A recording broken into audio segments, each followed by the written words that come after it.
The headlines say Islam is going to be the largest religion in the world. But Islam is facing a crisis.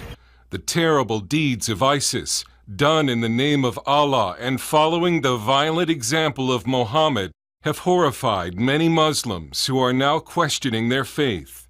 Missionaries to the Islamic world say more Muslims have converted to Christianity since 9/11 than during the entire 14 centuries of Islamic history. Many keep their conversions a secret, afraid for their lives.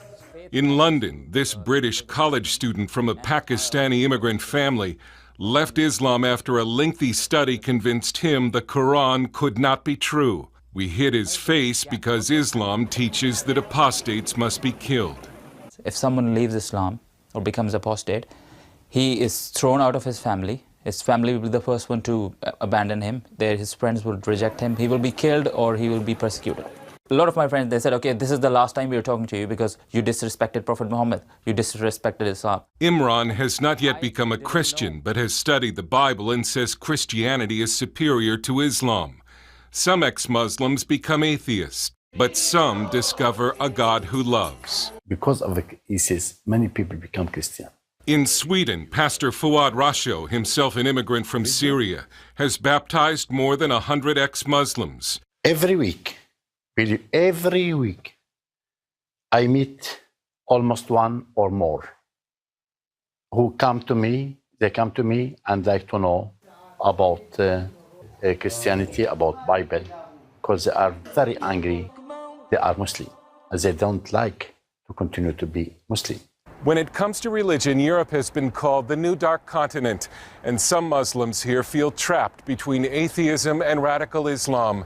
But they see hope in Christianity. When Nassim Ben Iman came with his parents to Germany as immigrants from a Muslim nation, he remembers thinking that if Germany is a Christian nation, then Christianity is a dead, sinful religion. Nakedness in the television is because of the Christian religion. Living together, not married, is because of the Christian religion.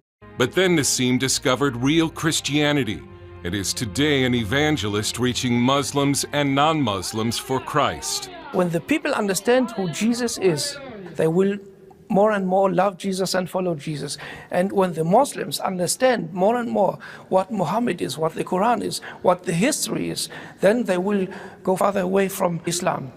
Islam is going to collapse. Brother Rashid is the son of a Moroccan imam who lived for 15 years as a secret convert to Christianity. Now he hosts an Arabic-language Christian program called Daring Questions that challenges Muslims to question their faith. Many Muslims actually, they say, if what ISIS is doing is Islam, I'm leaving it. Some of them are becoming atheists. There's a huge wave of atheism in the Arab world right now. And there is also a huge wave of conversion to Christianity following Jesus Christ. I have never seen something like this. Islam was never faced with this crisis before. Nassim says Islam appears strong, but is only feeding off the spiritual void in many weak Christian nations. Let me say, the greatest power of the Islam is the weakness of the Christians.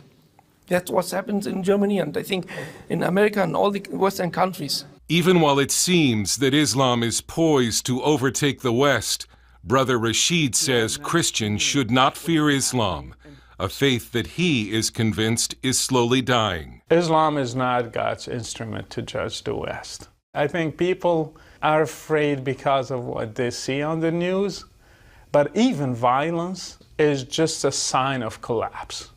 Dale Hurd, CBN News.